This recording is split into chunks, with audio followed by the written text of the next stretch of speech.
Petrol ಬಂಕ್ನಲ್ಲಿ 4,711 ರೂಪಾಯಿ ಮೌಲ್ಯದ diesel ಹಾಕಿ ಹಣ ನೀಡದೆ ಪರಾರಿಯಾದ ಯುವಕರ ಗ್ಯಾಂಗ್.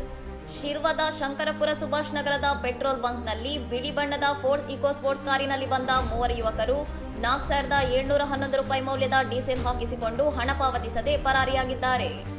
ಕಾರಿನಲ್ಲಿದ್ದ ಯುವಕರು ತುಳು ಭಾಷೆಯಲ್ಲಿ ಮಾತನಾಡುತ್ತಿದ್ದು, ಅವರು ಮದ್ಯದ ಪ್ರಭಾವದಲ್ಲಿದ್ದಂತೆ ಕಂಡುಬಂದಿದೆ. ಕಾರಿನೊಳಗೆ ಬಿಯರ್ ಬಾಟಲಿಗಳು ಹಾಗೂ ಚಿಪ್ಸ್ ಪ್ಯಾಕೆಟ್ಗಳು ಪತ್ತೆಯಾಗಿವೆ. ತಾವು ಕುಮಟಾದವರು ಎಂದು ಸುಳ್ಳು ಮಾಹಿತಿ ನೀಡಿದ್ದ ಆ ಯುವಕರು ಬಿಲ್ ಸಿದ್ಧವಾಗುತ್ತಿದ್ದಂತೆ ಅತಿ ವೇಗವಾಗಿ ಕಾರು ಚಲಾಯಿಸಿಕೊಂಡು ಸ್ಥಳದಿಂದ ಪರಾರಿಯಾಗಿದ್ದಾರೆ. ಇಡೀ ಘಟನೆ ಪೆಟ್ರೋಲ್ ಬಂಕ್ನ ಸಿಸಿಟಿವಿ ಕ್ಯಾಮೆರಾದಲ್ಲಿ ಸೆರೆಯಾಗಿದ್ದು, ಪಂಪ್ ಸಿಬ್ಬಂದಿ ಶಿರ್ವ ಪೊಲೀಸ್ ಠಾಣೆಯಲ್ಲಿ ದೂರು ದಾಖಲಿಸಿದ್ದಾರೆ.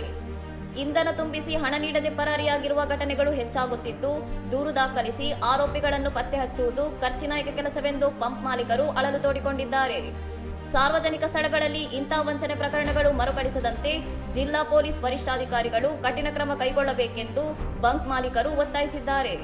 ಇನ್ನಷ್ಟು ಸುದ್ದಿಗಳಿಗಾಗಿ ನೋಡ್ತಾ ಇರಿ ಸೌರಂ ಟಿವಿ.